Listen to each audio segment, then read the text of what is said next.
YCP నేత గుడివాడ అమర్నాథ్ మీడియాతో మాట్లాడుతున్నారు. లైవ్ లో చూద్దాం. చేస్తా ఉన్నారు.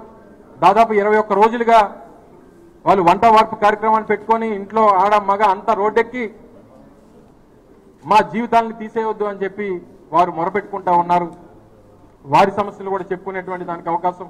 అలాగే చోడవరం షుగర్ ఫ్యాక్టరీ రైతులు దాదాపు 35 కోట్ల రూపాయలు వారికి బకాయిలు ఉంటే ఈ రోజుకి చెల్లించక వారు ఇబ్బందులు పడతా ఉన్నటువంటి పరిస్థితులు, ఇలా రకరకాలైనటువంటి సమస్యల్ని చెప్పుకునేటువంటి దానికి ఈ పర్యటన ప్రజా సమస్యల కోసం జరుగుతున్నటువంటి పర్యటన కాబట్టి తప్పకుండా మొట్టమొదటిసారిగా ఈ కార్యక్రమానికి జగన్మోహన్ రెడ్డి గారు విచ్చేస్తున్నప్పుడు మా అందరి తాలూకు బాధ్యత.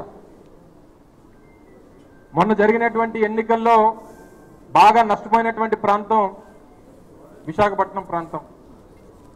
పార్టీ పరంగా కానీ మొన్న జరిగినటువంటి ఎన్నికల్లో వచ్చినటువంటి ఫలితాల పరంగా కానీ అన్ని రకాలుగా కూడా విశాఖపట్నం జిల్లా వరకు బాగా నష్టపోయాం. రాష్ట్ర వ్యాప్తంగా నష్టపోయినా విశాఖపట్నంలో అత్యధికమైనటువంటి ఓట్లు మెజారిటీలు రావడం కానీ లేదా రకరకాలైనటువంటి కారణాలు కానీ జరిగినటువంటి తప్పు తెలుసుకున్నారు ఈ ప్రాంత ప్రజలు. ఈరోజు ఉదాహరణకి ఈ సమావేశమే ఒక ఉదాహరణ. ఇప్పుడే సోదరులు మాట్లాడుతూ, ఎందుకంటే గతంలో సమావేశం పెట్టినప్పుడు అంటే రోజు రోజుకి ఏ రకమైనటువంటి ఆ కార్యకర్తల తాలూకా హాజరు అనేటువంటి పెరుగుతూ ఉందనేటువంటి దానికి ఈరోజు సమావేశం ఒక ఉదాహరణ అనేటువంటి విషయాన్ని కూడా తెలియజేస్తాం. నిన్న పెద్దలు ధర్మాన ప్రసాదరావు గారు మాట్లాడుతూ ఒక మాట చెప్పారు. ఏ వ్యక్తి కన్నా నాయకత్వం అనేటువంటిది పెరగాలంటే అది కేవలం ప్రతిపక్షంలో మాత్రమే జరుగుతుంది, అధికారంలో ఉన్నప్పుడు ఏ ఒక్కడో నాయకుడిగా ఎదిగేటువంటి అవకాశం ఉండదు అనేటువంటి విషయాన్ని చెప్పారు. సో ఇది ఒక అవకాశం. ప్రతిపక్షంగా పోరాటం చేసేటువంటి దానికి, మన నాయకత్వాన్ని రుజువు చేసుకోవడానికి,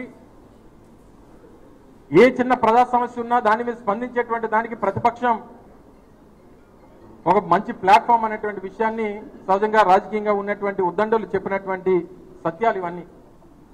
సో డెఫినెట్గా ఎవరు ఏ చిన్న సమస్య మీద పోరాటం చేసినా, మొన్న ఈ రోడ్డు మీద ఉన్నటువంటి స్ట్రీట్ హాకర్స్ సంబంధించినటువంటి సమస్య వచ్చింది. పెద్దలు కేకే రాజు గారు కానీ, గణేష్ కుమార్ గారు కానీ, మిగిలినటువంటి విజయప్రసాద్ గారు, మిగిలినటువంటి స్థానికంగా ఉన్నటువంటి నాయకత్వం స్పందించి పెద్ద ఉద్యమాన్ని ఆ రోజు టేకప్ చేశారు.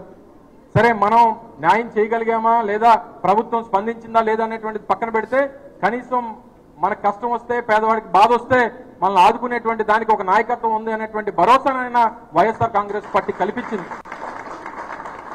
ప్రజలు కోరుకునేది అదే.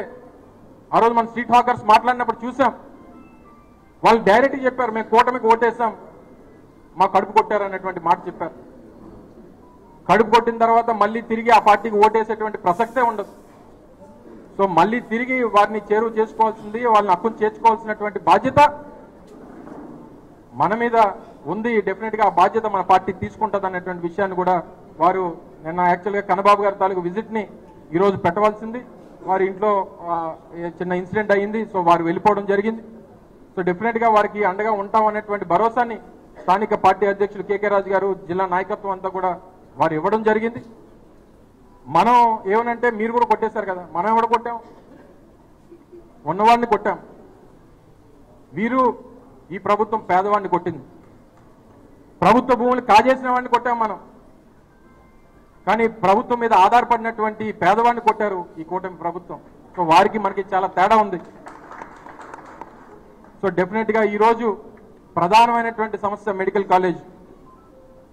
ఇందాక అమ్మ చెప్పారు, 1923 నుంచి 2019 వరకు, అంటే దగ్గర 96 సంవత్సరాలు ఆంధ్రప్రదేశ్ రాష్ట్రంలో, తర్వాత రాష్ట్రం ముందు మద్రాసు ప్రెసిడెన్సీలో ఉన్న తర్వాత ఆంధ్ర రాష్ట్రంగా ఏర్పాటైన రాష్ట్రంలో ఉన్నది కేవలం 11 మెడికల్ కాలేజ్. ఈసారి 4వ సారి ముఖ్యమంత్రిగా చంద్రబాబు నాయుడు పనిచేస్తున్నారు. గతంలో 3 సార్లు ముఖ్యమంత్రి చేసావుగా.